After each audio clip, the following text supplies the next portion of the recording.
Hi, I'm Eddie Sherman. Hello, everybody. I am 72 years old, and I'm in business, and I employ 65 people who, some of them purchase goods and services in the Highland Park, the White Center area, and we're trying to run a vibrant community. The name of our business is Pacific Plumbing Supply Company.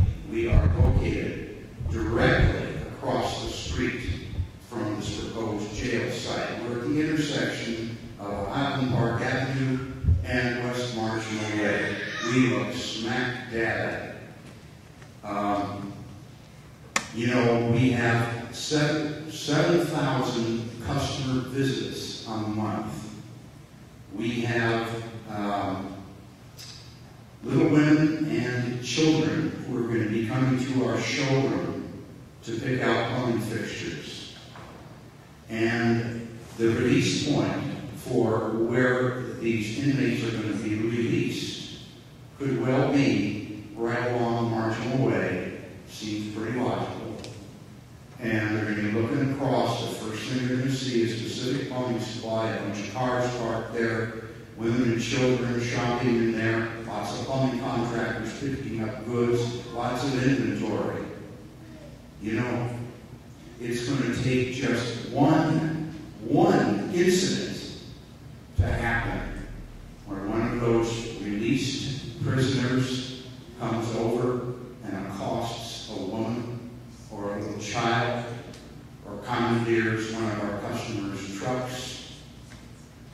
And you have all these fellows being released, fellows and women. Their potential to cause a lot of havoc. What happens if there's a breakout at some time from this jail facility and they come over to our place because we're right there and they do harmful damage to an individual? This is going to be terrible.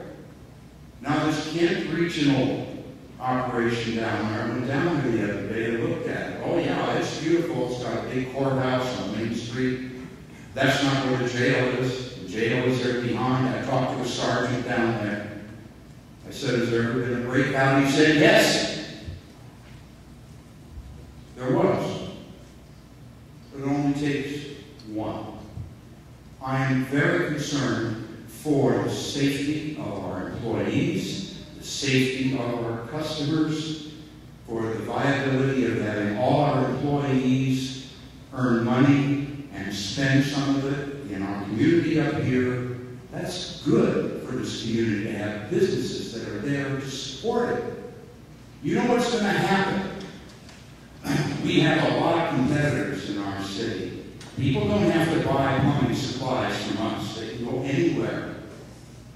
And just to have the jail erected will mean that our customers and employees will be looking over there and they're going to feel uneasy. I would. I would be saying to myself, am I sure I want to shop here? Something could happen, I'm going elsewhere. My management team says that as soon as that jail goes up, there's a very good chance our sales are going to drop about 10%. And maybe more. If there's an incident, there's going to be a tremendous drop-off in sales. You know what that means? It's like this in our business. The first 90% of your sales covers your cost.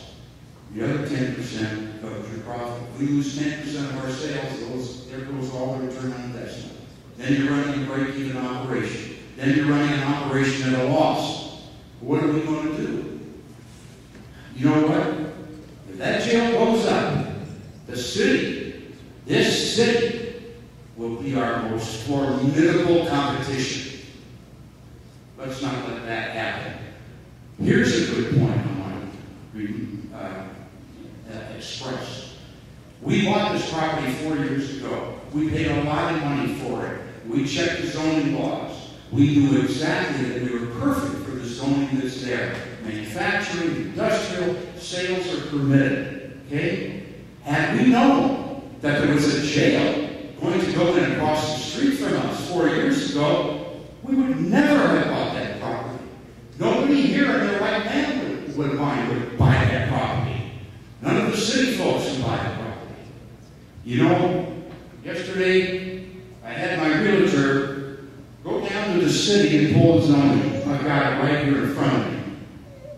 Now, y'all know this has been said before, but it specifically says for launch industrial manufacturing that it is zoned for that only. And it also lists what's prohibited. And here it is on page 11, item 5. Jails prohibited. Work release centers prohibited. What's going on? Now, how about this idea?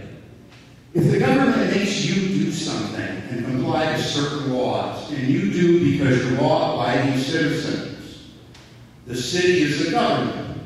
Why shouldn't the city abide by the same zoning laws that I have to and you have to when you watch your homes as a residential area? You see that? So, do you know why it's industrial area? It's industrial area for a very good reason. Our forefathers had foresight. They knew this area was close to the docks of Seattle. It had been easy to get merchandise from the ships right to this area. It's industrial because it's reserved for the building of manufacturing companies, for storage companies, for distribution companies. That's exactly what it's for. We're going to have an increasing general population. We are going to need more facilities like that, which are close in, accessible to the docks, and can provide those services. That's good thinking by our city. But now, you can't act like artery pilots. The city can't come in and say, har, har, har, we're going to take that property and turn it into a jail. What is this country?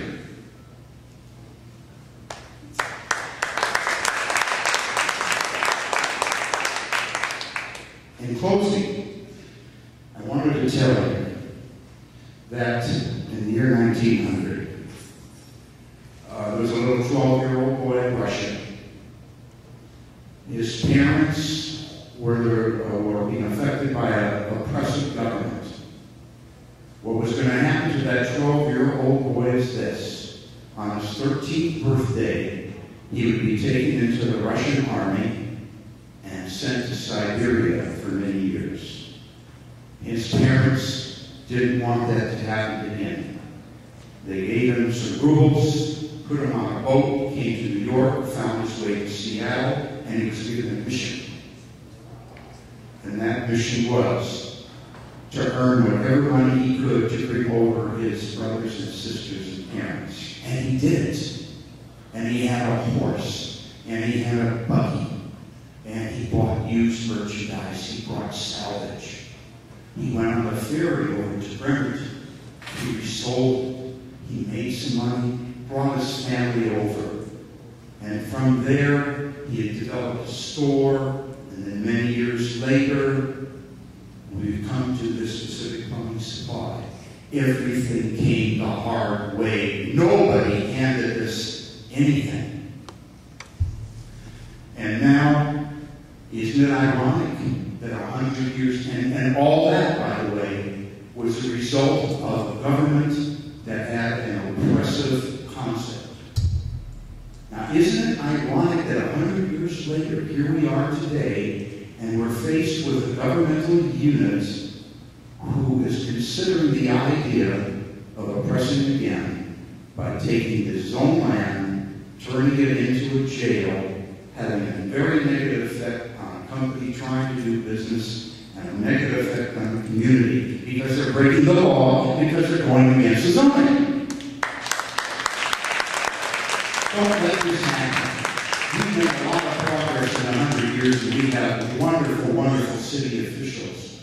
And they will see the light, and there will be no jail here.